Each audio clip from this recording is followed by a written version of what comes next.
Hello and welcome.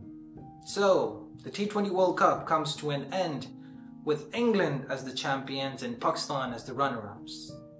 But how does all of that relate to 3D? Let's find out. Before the game officially began, the broadcaster played rather funny looking 3D animation. I'll show that in a minute, but I straight up thought, could they have made it any worse?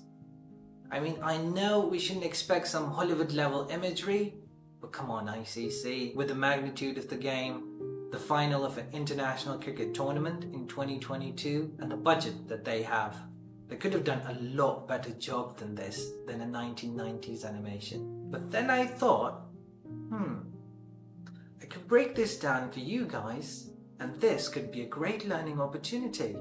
And we can apply the principles that we've learned before and apply this in a case study, in a real life example. And this could tell you what to do, and more importantly, what not to do while engineering your 3D scenes. This will also incorporate the applications of our Principles of Cinematic 3D Render series, link down below. Let's play this 35-second sequence and see what I'm talking about. Welcome back. Let's go over this frame by frame and see what's happening. Right off the bat, we can see that the weather conditions are overcast, which means that the sunlight should not be very directional, but rather a lot diffuse. So the shadows should not be very sharp, but rather diffuse and soft. We'll see how that becomes important later on. There are also these multiple large area lights from multiple angles in the circumference of the stadium, and they should soften or eliminate the shadows as well. So this is a general overview of the lighting conditions that we are presented with. Let's scrub forward. It zooms in and we can see that these edges are sharp. These should be blurred a bit to go with the surrounding. The screen shatters and some pieces of glass fly out.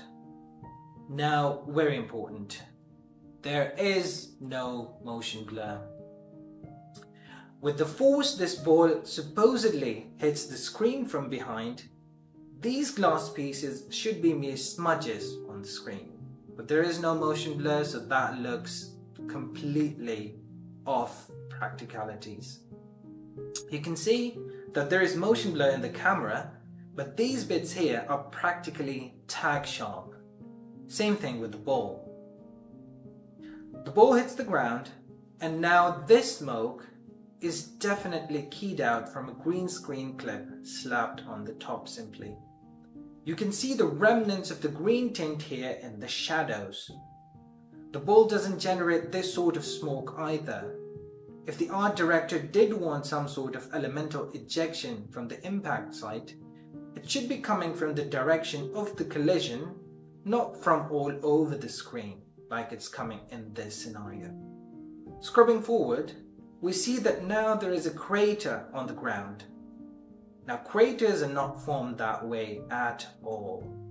If you see the impact sites of asteroid hits, you can appreciate that the crater has concavity much larger than the diameter of the asteroid, depending on the energy of the hit.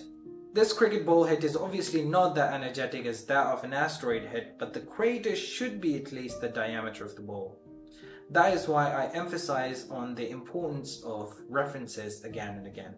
There's some struggle with the rotoscoping here, with again those sharp edges, and I don't know how this can be called a shirt, but let's move forward. A mysterious hand comes from the smoke portal, which I'm not sure why it's there, but let's call it an artistic choice. Here, let's talk about a couple important things. This crater serves as a good example for a few more things. We can see that there is a sharp cutoff of the interface between the flat surface of the ground and where the crater starts.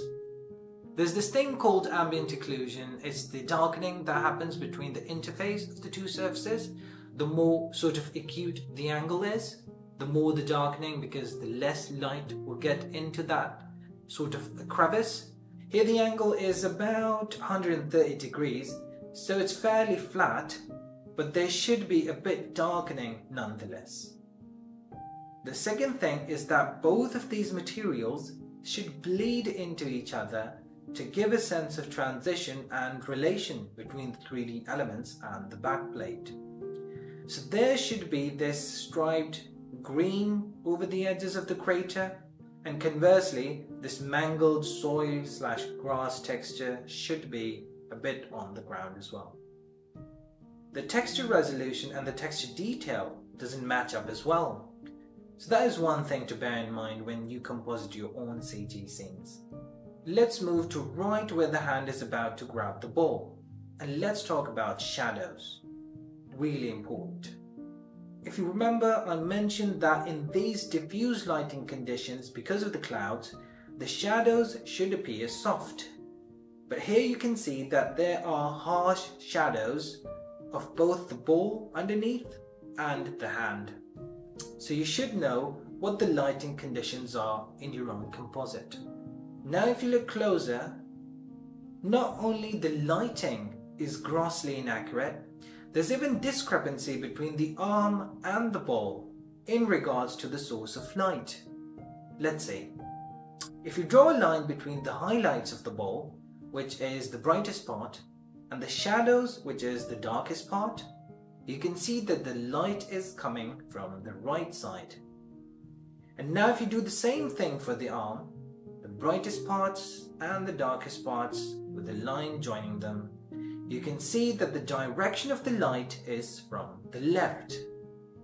And these two directions of lights in the same scene, my friends, do not add up.